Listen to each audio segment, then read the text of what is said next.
అందరికీ నమస్కారం. మహారాష్ట్ర సీఎం ఇతనే ప్రధాని మోడీ ప్రకటన. ఈ విషయాలను తెలుసుకుంది వీడియో మీరు కంప్లీట్‌గా చూడండి. అప్పుడే మీకు కంప్లీట్ ఇన్ఫర్మేషన్ ఏంటో అర్థమవుతుంది. అదే విధంగా చాలామంది వీడియో చూస్తున్నారు గానీ సబ్స్క్రైబ్ చేసుకోవడం మాత్రం మర్చిపోతున్నారు. దయచేసి సబ్స్క్రైబ్ చేసుకోండి. సబ్స్క్రైబ్ చేసుకోవడం వల్ల నేను చేసే ప్రతి ఒక్క అప్డేట్ మీరు ముందుగానే పొందగలుగుతారు. అదే విధంగా చాలామంది లైక్ చేయడం మర్చిపోతున్నారు. దయచేసి లైక్ చేయండి. లైక్ చేయడం వల్ల ఈ ఇన్ఫర్మేషన్ మనం చాలా మందికి రీచ్ చేసిన వాళ్ళు అవుతాం. ఇంక లేట్ చేయకుండా వీడియోకి వెళ్ళిపోదాం. ఫ్రెండ్స్, మహారాష్ట్ర అసెంబ్లీ ఎన్నికల ఫలితాలు తేలిపోయాయి. బీజేపీ సారథ్యంలోని మహాయుతి కూటమి కాంగ్రెస్ సారథ్యంలోని మహా వికాస్ అఘాడీని విజయానికి అతి దూరంగా పరిమితం చేసి అఖండ విజయాన్ని సొంతం చేసుకుంది. దీంతో ఇప్పుడు మహారాష్ట్ర ముఖ్యమంత్రి పీఠం ఎవరిని వరించనుందనే అంశంపైనే ప్రధానంగా అందరి దృష్టి ఉంది.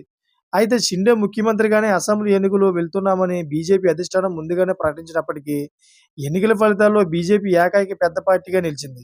దేవేంద్ర ఫడ్నీస్‌కు అసెంబ్లీ ఎన్నికల ప్రచార కీలక బాధ్యతలను బీజేపీ అప్పగించడం, అందుకు తగ్గట్టే ఆయన సమర్థవంతంగా పార్టీని విజయ పదంలో నిలపడంతో దేవేంద్ర ఫడ్నవీస్ చూపించిన చాణక్యం, అదేవిధంగా ఆ పార్టీ అధిష్టానం ప్రశంసలు అందుకుంటుంది. షిండే, ఫడ్నవీస్ మధ్య ప్రధానంగా ముఖ్యమంత్రి పీఠానికి పోటీ ఉన్నప్పటికీ ఫడ్నవీస్‌కే సీఎం పీఠం దక్కనుందనే అభిప్రాయం మెజార్టీ బీజేపీ నేతల్లో ఉంది. 288 అసెంబ్లీ స్థానాల్లో మెజార్టీకి 145 సీట్లు అవసరం కాగా బీజేపీ సొంతంగానే ఆ సంఖ్యకు చేరువైంది.